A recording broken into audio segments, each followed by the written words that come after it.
කොහොමද වෙළඳාම තුළින් මිනිසුන්ගේ ජීවිත වඩාත් සාර්ථක වාසිදායක විදිහට පවත්වාගෙන යන්න? මොකක්ද මේ කම්පැරටිව් ඇඩ්වාන්ටේජ් කියන්නේ? මොකක්ද මේ ඇබ්සොලියුට් ඇඩ්වාන්ටේජ් කියන්නේ? මෙන්න මේ ප්‍රශ්න ඔක්කොටම විසඳුම් මේ වීඩියෝ එකේ බලා ගන්න පුළුවන්.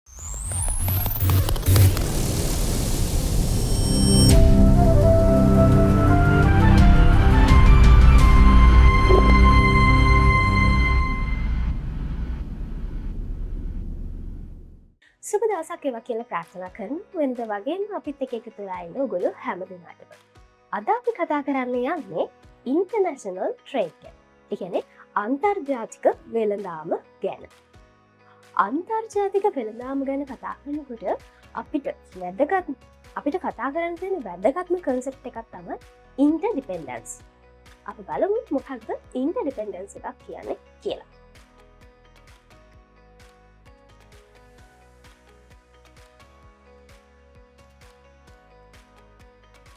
මෙන්න මෙහෙම ලංකාවේ මිනිස්සෙක් ඉන්නවා.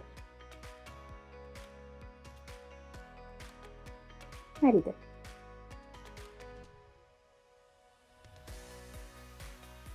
හරිද? එතකොට මේ මිනිස්සයා ඔළුවට ගාලා තියෙන හෙයා ජෙල් එක කියමු ඉන්දියන් එකක් කියමු. ඊට පස්සේ අතේ තියෙන ෆෝන් එක වියට්නාම් එකක් කියමු. ඊට පස්සේ දාගෙන ඉන්න සපත්තු දෙක මැලේසියන් කියමු.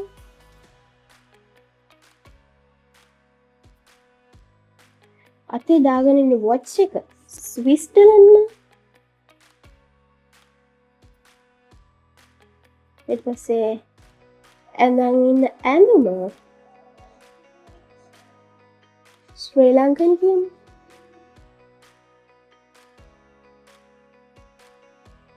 ඕකනේ අපේ ලංකාවේ සැබෑම තත්ත්වය වෙනකොට. ඒ කියන්නේ අපි එක එක දේවල් එක එක රටින් ගෙනහලා පාවිච්චි කරනවා. එතකොට මේ කියන කන්සෙප්ට් එක තමයි අපි කියන්නේ ඉන්ටර්ඩිපෙන්ඩන්ස් කියලා.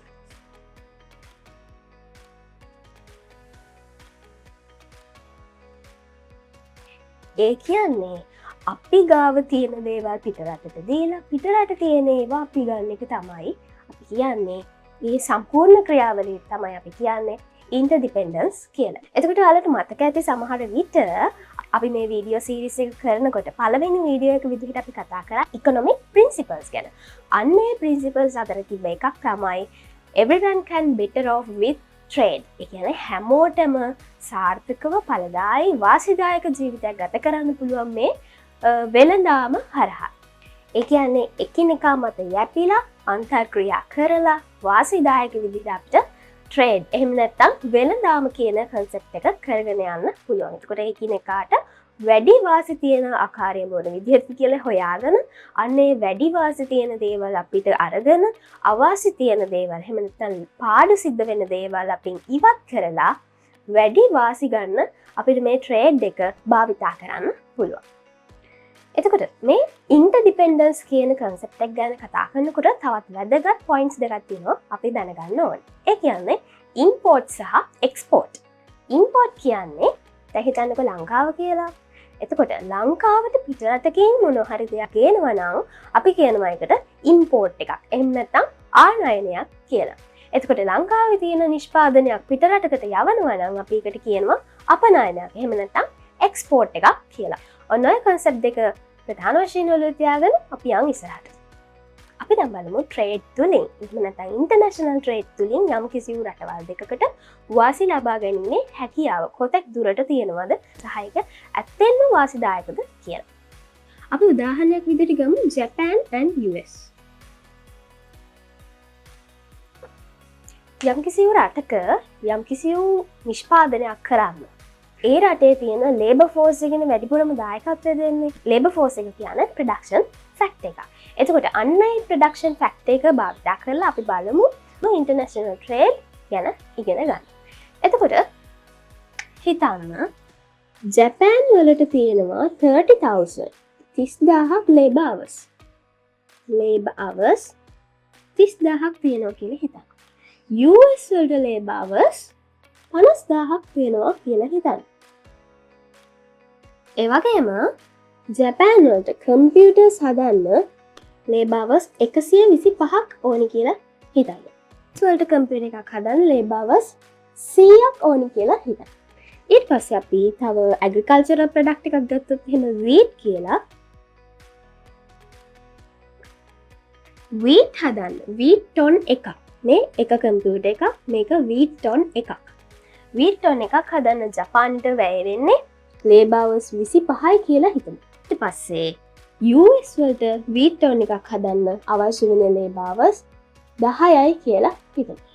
මෙන්න මේ දත්ත ටික ඔළුවේ තියාගෙන අපි මේ කන්සෙප්ට් එක තවදුරටත් පැහැදිලි කරගන්න. එතකොට අපි බලමු මේ ජපානයේ එයාගේ තියෙන ඔක්කොම ලේබාවස් ටික භාවිතා කරත් එහෙම කම්පියුටර්ස් හදන්න. කම්පියුටර්ස් කීයක් හදන්න පුළුවන්ද කියලා අපි බලමු. මෙයාගේ තියෙන ඔක්කොම ජපානයේ තියෙන ඔක්කොම ලේබාවස් ටික පාවිච්චි කරලා කම්පියුටර්ස් හදනවා නම් ජපානයට පුළුවන් කම්පියුටර්ස් හදන්න 240ක්.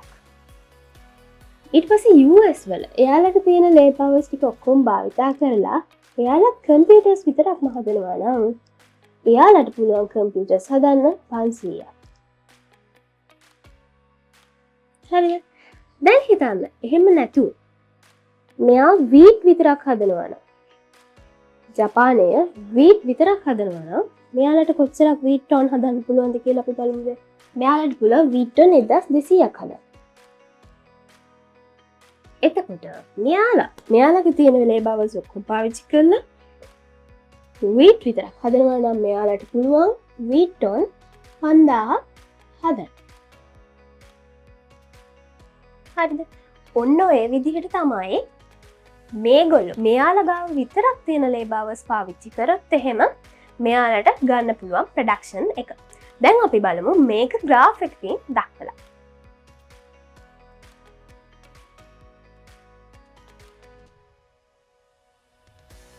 මෙයාලා ගාව තියෙන ඔක්කොම ලේබාවස් පාවිච්චි කරොත් එහෙම මේගොල්ලන්ට හදන්න පුළුවන් කම්පියුටර්ස් ප්‍රමාණය 240යි.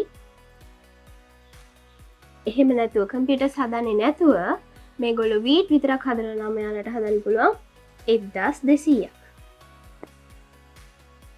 ඔන්න ඔහොම අපි ග්‍රාෆ් එක අඳිමු.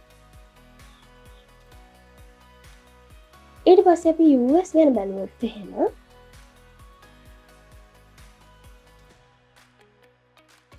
මේගොල්ලෝ ඔක්කොම ලේබාවස් පාවිච්චි කරලා කම්පියුටර්ස් විතරක් හදනවා නම් මෙයාලට පුළුවන් 500ක් හදන්න.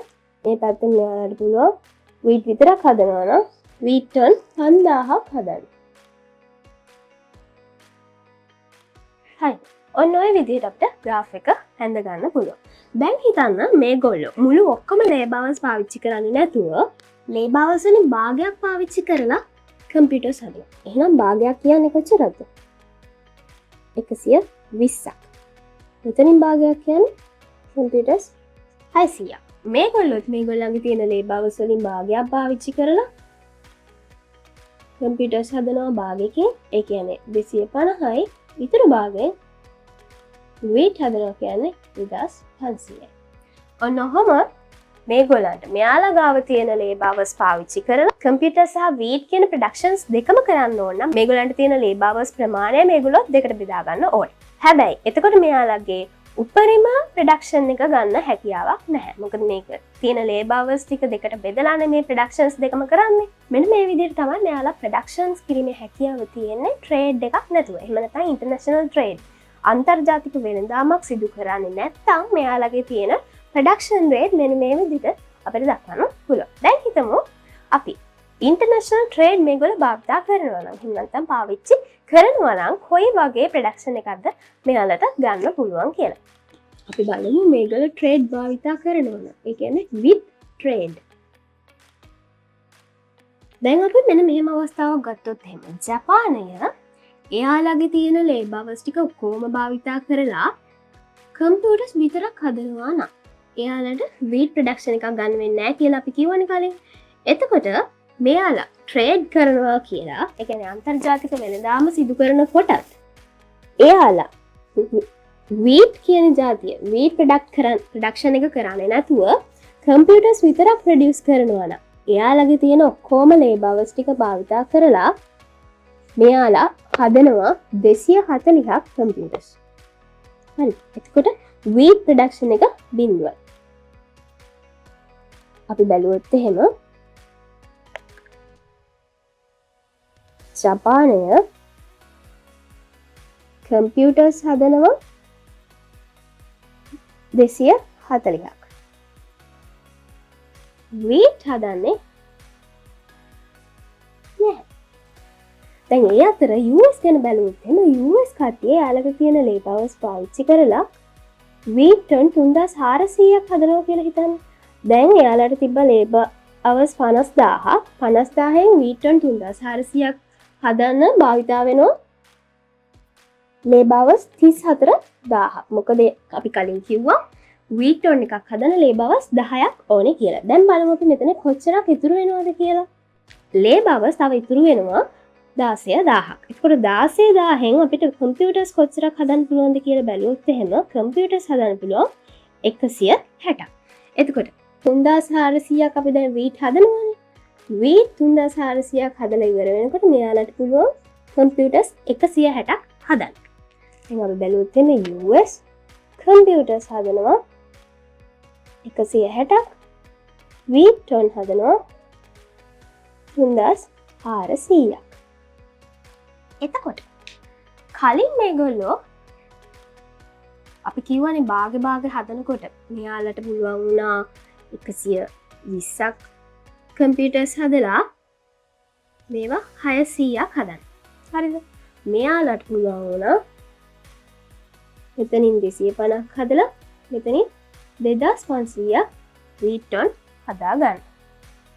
එතකොට දැන් මෙයාලා ට්‍රේඩ් කරනවා කියලා හිතාගන්න.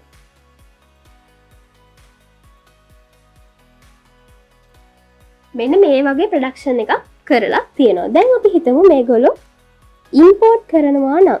ඉම්පෝර්ට් කරනවා කියන්නේ මොකක්ද? අපි කලින් කතා කරා ඉම්පෝර්ට් කරනවා කියන්නේ ඒ රටට පිට රටකින් ආනයනය කරනවා. ඒ කියන්නේ මොන හරි භාණ්ඩයක් ගෙන්වනවා. දැන් මේගොල්ලෝ ඉම්පෝර්ට් කරනවා නම් ඉම්පෝර්ට් කරන්න ඕනේ wheat නේද? එතකොට wheat ගෙන්නන්න බෑ. මොකද මේගොල්ලෝ ප්‍රොඩක්ෂන් එකක් කරන්නේ නැහැනේ. එක්ස්පෝර්ට් කරනවා නම් මේගොල්ලෝ පිටරට යවන්න ඕනේ කම්පියුටර්ස්. මොකද ඒගොල්ලෝ කම්පියුටර්ස් විතරයි නිෂ්පාදනය කරන්නේ. දැන් US බැලුවොත් එහෙම US වලට ඉම්පෝර්ට් කරනවා නම් ඉම්පෝර්ට් කරන්න අවශ්‍යතාවය තියෙනවා කම්පියුටර්ස්. මොකද ඒගොල්ලෝ අඩුවෙන් නිෂ්පාදනය කරන්නේ කම්පියුටර්ස් විතර. ඊට පස්සේ එක්ස්පෝර්ට් ගැන බැලුවොත් එහෙම ඒගොල්ලෝ එක්ස්පෝර්ට් කරනවා නම් එක්ස්පෝර්ට් කරන්නේ මෙන්න මේ wheat කියන කැටගරි එක. මොකද ඒගොල්ලෝ wheat තමයි වැඩිපුර ප්‍රොඩක්ෂන් එක සිද්ධ කරන්නේ. දැන් හිතන්න මේගොල්ලෝ මේ 3400 wheat ටන් 3400න් wheat ටන් 700ක් එක්ස්පෝර්ට් කරනවා නම් හරිද? මේගොල්ලෝ මේ wheat ටන් 700 එක්ස්පෝර්ට් කරන්නේ කොහෙටද? ජපානයට. එතකොට මේගොල්ලෝ ඉම්පෝර්ට් කරන්නේ wheat ටන් 700ක් මේ පැත්තට. අපි හිතමු මේගොල්ලෝ කම්පියුටර්ස් ජපානය කම්පියුටර්ස් 110ක් එක්ස්පෝර්ට් කරනවා නම් මේගොල්ලෝ ඉම්පෝර්ට් කරන කම්පියුටර්ස් 110ක්. එතකොට අපි බලමු මේගොල්ලන්ගේ කන්සම්ප්ෂන් එක කොහොමද කියලා. මේගොල්ලන්ගේ දැන් කන්සම්ප්ෂන් එක බලනකොට ඉම්පෝර්ට් කරපුවා ප්‍රොඩක්ෂන් එකට එකතු කරන්න ඕනේ. එතකොට මෙතන 270යි. එතකොට මෙතන එක්ස්පෝර්ට් කරපු ඒවා ප්‍රොඩක්ෂන් එකෙන් අඩු කරන්න ඕනේ. ප්‍රොඩක්ෂන් එකෙන් අඩු කරනකොට මෙයාලට පරිභෝජනයට ඉතුරු වෙන්නේ wheat ටන් 2700යි. එතකොට මේගොල්ලන්ගේ බැලුවොත් එහෙම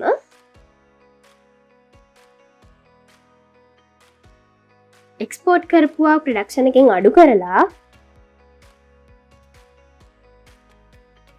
මේගොල්ලන්ට පරිභෝජනයට ඉතුරු වෙන්නේ 130යි. මේගොල්ලෝ දැන් ඉම්පෝර්ට් කරා 700ක් ප්‍රොඩක්ෂන් එකක් නැහැ. එතකොට මේගොල්ලන්ට wheat ටන් 700ක් ඉතුරු වෙනවා පරිභෝජනය කරන්න. දැන් මෙන්න මේ වගේ ප්‍රමාණයක් මේගොල්ලෝ පරිභෝජනයට එකතු කරගෙන තියෙනවා. දැන් අපි බලමු මෙන්න මේ ටික පරිභෝජනය කරන්න. එයා තනියම හදා ගන්නවා නම්, කියන්නේ රට ඇතුළෙම නිෂ්පාදනය කර ගන්නවා නම් කොච්චරක් ලේබර් hours ඕනේද කියලා දැන් අපි පොඩ්ඩක් බලමු. කම්පියුටර්ස් හදන්න ජපානයට ඕන වෙනවා කම්පියුටර්ස් 130ක් දැන් මේගොල්ලෝ පරිභෝජනය කරනවානේ. එක කම්පියුටරයක් හදන්න පැය 125ක් ඕනේ. එතකොට මෙයාලට ඔක්කොම කම්පියුටර්ස් හදන්න පැය ඕනේ 16250ක් ඕනේ. හරිද? ඊට පස්සේ අපි බලුවොත් එහෙම වීට් ප්‍රොඩක්ෂන් එක මේ වීට් ටොන් 700 රට ඇතුළේ නිෂ්පාදනය කරගන්නවා නම් මෙයාලට කොච්චරක් ලේබර් අවර්ස් ඕනේද? අපි කිව්වා එක වීට් ටොන් එකක් හදන්න මේගොල්ලන්ට ලේබර් අවර්ස් 25ක් ඕනේ කියලා. එතකොට මෙයාලට 17500ක් ලේබර් අවර්ස් ඕනේ මේ වීට් ටොන් 700 රට ඇතුළේ හදා ගන්නවා නම්. දැන් අපි බලමු මේ ප්‍රොඩක්ෂන් දෙක කරන්න කොච්චරක් ලේබර් අවර්ස් මේගොල්ලෝ සම්පූර්ණයෙන් භාවිතා කරලා තියෙනවද කියලා. මේ ටික ඔක්කොම රට ඇතුළේ නිෂ්පාදනය කරගන්න නම් මෙයාලට අවශ්‍ය වෙනවා 33750. ඒ වුණාට මෙයාලට තියෙන්නේ කොච්චරක් කියලාද අපි කලින් කිව්වේ? ලේබර් අවර්ස් 30000ක් තමයි තියෙනවා කිව්වේ. එතකොට මෙයාලා ඉන්ටර්නැෂනල් ට්‍රේඩ් කරේ නැත්නම් මෙයාලට මෙන්න මේ වගේ කන්සම්ප්ෂන් එකකට ළඟා වීමේ හැකියාවක් නැහැ. එතකොට අපි US ගැන බැලුවොත් එහෙම US කට්ටිය කම්පියුටර්ස් 270ක් පරිභෝජනය කරනවා. එක කම්පියුටර් එකක් හදාන්න ලේබර් අවර්ස් 100ක් ඕනි කියලා කිව්වා. එතකොට ලේබර් අවර්ස් 27000ක් ඕනේ වෙනවා මේගොල්ලන්ට. ඊට පස්සේ අපි වීට් ගැන බැලුවොත් එහෙම වීට් ටොන් හදනවා මේගොල්ලෝ 2700ක්. එක ටොන් එකක් හදන්න මේගොල්ලන්ට අවශ්‍ය වෙලා තියෙනවා කිව්වා ලේබර් අවර්ස් 10ක්. එහෙනම් මේගොල්ලන්ට ඔක්කොම අවශ්‍ය වෙනවා ලේබර් අවර්ස් 27000ක්.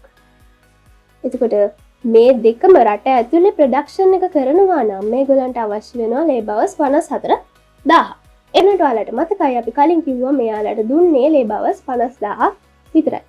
එහෙනම් මේගොල්ලන්ට මේ වගේ කන්සම්ප්ෂන් එකක් කරන්න, මේ වගේ පරිභෝජනයක් කරන්න රට ඇතුළේ නිෂ්පාදනය වෙන ප්‍රොඩක්ෂන් එක මදි. එතකොට මෙච්චරක් කන්සම්ප්ෂන් එකක් කරන්න නම් මේගොල්ලෝ අනිවාර්යෙන් ඉන්ටර්නැෂනල් ට්‍රේඩ් කියන කන්සෙප්ට් එක භාවිතා කරන්න ඕනේ. ඉන්ටර්නැෂනල් ට්‍රේඩ් භාවිතා කරලා මෙයාලට පුළුවන් තමන් තනියෙන් නිෂ්පාදනය කරගන්නවට වඩා වැඩි ප්‍රමාණයක් පරිභෝජනය කරන්න. දැන් ඔයගලන්ට මේ ඉන්ටර්නැෂනල් ට්‍රේඩ් කියන එකේ වාසිය මොකක්ද කියලා පැහැදිලිව තේරෙන්න ඇති. අපි ඊළඟට බලමු මොකක්ද ඇබ්සොලියුට් ඇඩ්වාන්ටේජ් කියලා කියන්නේ. ඒ කියන්නේ නිරපේක්ෂ වාසිය කියන්නේ මොකක්ද කියලා අපි දැන් බලමු. අපි මේකට කලින් උදාහරණ දෙකක් ගමු.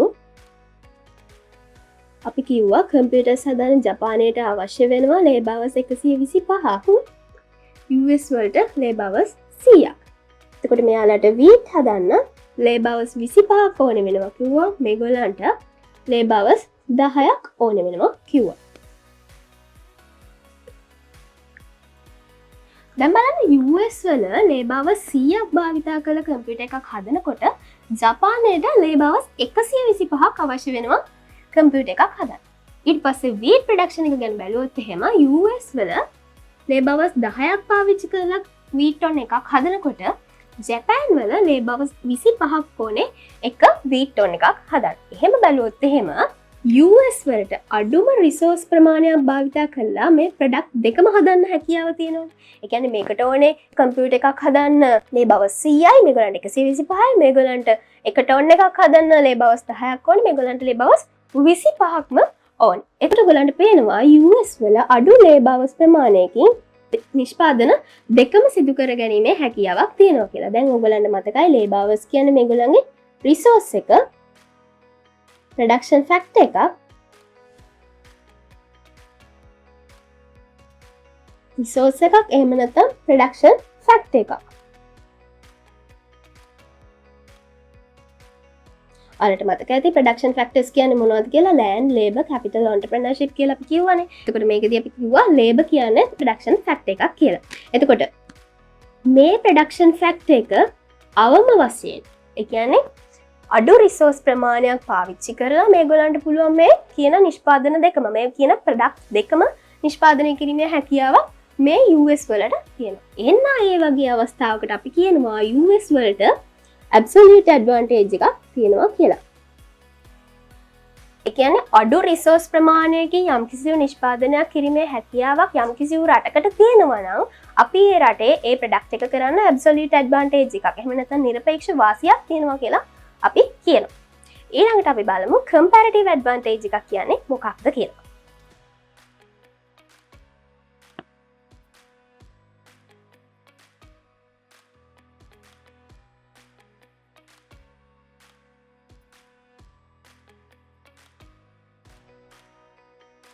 මේ comparative advantage කියන තියරි එක ගැන කතා කරනකොට අපි මතක් කරගන්න ඕනේ opportunity cost කියන concept එකත්. ඔයගලන්ට මතක ඇති අපි video series එකේ මුල්ම හරියදී කතා කරා මොකද්ද මේ opportunity cost එකක් කියලා කියලා.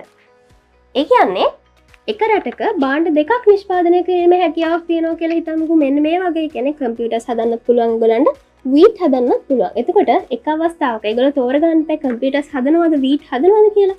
අන්න ඒ වෙලාවේදී එකක් තෝරගන්නකොට අනික අතාරින්න වෙනවනේ. එතකොට මෙන්න මේක තමයි අපි කියන්නේ opportunity cost එකක් කියලා. හරි. අපි දැන් සරලව මතක් කරගත්තා opportunity cost එකක් කියන්නේ මොකක්ද කියලා. ඒක පැහැදිලි මදි වගේ නම් පොඩක් කලින් වීඩියෝ සීරීස් එක බලලා විස්තරාත්මකව තේරුම් ගන්න පුළුවන් ඔයගලන්ට. දැන් අපි බලමු මෙන්න මෙහෙම අවස්ථාවක්. දැන් US වල කට්ටිය ලේබර් 100ක් පාවිච්චි කරලා හදනවා wheat ton 10ක්. ඊට පස්සේ අපි බලමු ජපාන් වල කට්ටිය ලේබර් 100ක් පාවිච්චි කරලා හදනවා wheat ton 5ක්. ඔන්න ඔය විදිහට දැන් අපි බැලුවොත් එහෙනම් wheat production එක ගැන US වල කට්ටිය තීරණය කරොත් එහෙම wheat production එක කරන්න ඒගොල්ලන්ට wheat ton 10ක් නිෂ්පාදනය කරගන්න පුළුවන්.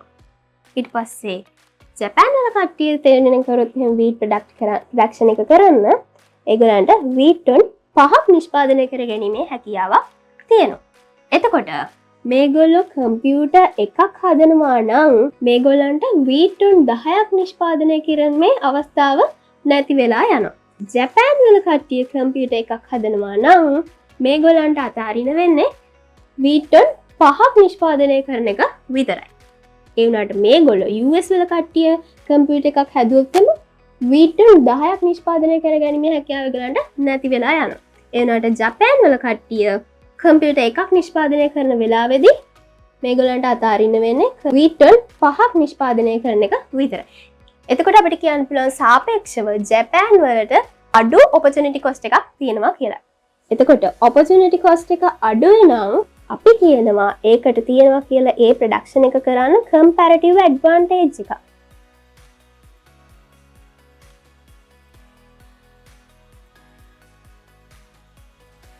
අනෙක් අපි සලකා බලන අනෙක් රටට සාපේක්ෂව comparative advantage එකක් තියෙනවා මේ අදාළ රටට. ඒ කියන්නේ ජපාන් වලට computers produce කරන්න comparative advantage එකක් තියෙනවා. මොකද computer එකක් නිෂ්පාදනය කරනවා නම් එයාලට අතාරින්න වෙන්නේ wheat ton 5ක් නිෂ්පාදනය කරන එක විතරයි. ඒ වුණාට US කට්ටිය computer එකක් නිෂ්පාදනය කරන්න තෝරගත්තොත් එහෙම ඒගොල්ලන්ට wheat ton 10ක් නිෂ්පාදනය කරන්න අතාරින්න වෙනවා. එතකොට අඩුම නිෂ්පාදනයක් අතාරින්නේ කවුද? ජපාන් කට්ටිය. ඒ වෙලාවේදී අපි කියනවා ඒගොල්ලන්ට අඩු opportunity cost එකක් තියෙනවා කියලා. opportunity cost එක අඩු නම් මේගොල්ලන්ට ඒ කියන්නේ ජපානයේ කට්ටියට computers හදන්න comparative advantage එකක් තියෙනවා කියලා අපි කියනවා. ඔන්න ඔය කාරණා ටික තමයි අද අපිට කතා කරන්න තිබ්බේ. අපි ආයෙත් මතක් කරත් මොනවද අපි අද කතා කරේ කියලා. අපි කතා කරා එක්ස්පෝර්ට් කියන්නේ මොනවද? ඊට පස්සේ ඉම්පෝර්ට් කියන්නේ මොනවද? ඉන්ටර්නැෂනල් ට්‍රේඩ් සහිතව සහ රහිතව කොහොමද රටක ප්‍රොඩක්ෂන් එක තීරණය වෙන්නේ? සහ මොකක්ද ඇබ්සොලියුට් ඇඩ්වාන්ටේජ් කියන්නේ? මොකක්ද කම්පැරටිව් ඇඩ්වාන්ටේජ් කියන්නේ කියන කාරණා ටික ඔක්කොම අද අපි මේ වීඩියෝ එකෙන් කතා කරා. ඉතින් තවත් මේ වගේ වැදගත් ඉකොනොමික් කන්සෙප්ට් ගැන කතා කරන්න තවත් වීඩියෝ එකකින් අපි හම්බෙමු.